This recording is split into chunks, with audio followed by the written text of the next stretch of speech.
国军今年一届的营区开放日伫咧高雄新滨营区举行，这届轮到海军主办，各南各州海军新型的救难军团、大武军团，顶个月才成军，这届就开放予民众参观。另外，海军也展示真侪种新型的无人机，特别是监测型的无人机哦。进前有去参与华联救灾、侦测马太岸客，嘛表现得真好。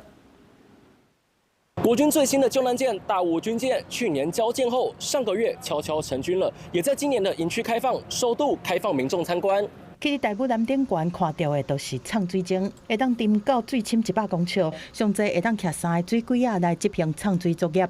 大武军舰身为救难舰，最大特色之一呢，就是在船舱内设有这个白色的减压舱，提供潜水员进行这个抗压训练。内阁驾驶台大武南是采取360度宽舱设计，配置 IBS 整合式拦桥系统。大武南成军了后，主要是负责拖带含甲水下设施的物件浮起来，上大会当拖动10万吨的军舰，嘛配备会当载运36个人的救生船。 大武军舰主要执行海上救难，靠的就是记者左手边的主拖缆机，它的拖载能力相当惊人。只要国军的船舰在海上遇到突发状况，大武军舰都能将他们拖带回来。大武军舰是国造首艘新型救难舰，除了具有良好的操纵性能以及拖带能力之外，更能在海上实施精准定位。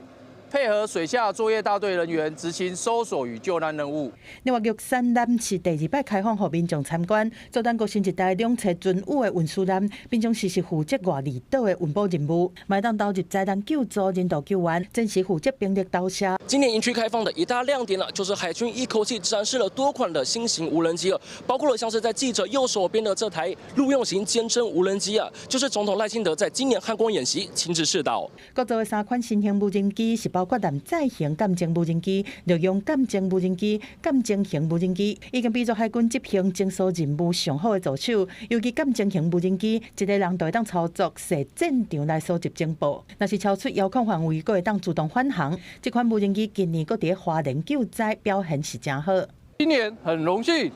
参与花莲县光复乡的救灾任务，运用监侦型无人机侦查马太安溪河道及灾区现况。海军日就要伫新滨营区举办营区的开放，若是等是大武军舰、玉山军舰，嘛出动无人机 AAV7A1 扫雷车、M109突击艇含机动飞弹车、标枪飞弹等主力装备。除了强化军民交流，嘛向国人展现海军捍卫海疆的决心。记者综合报道。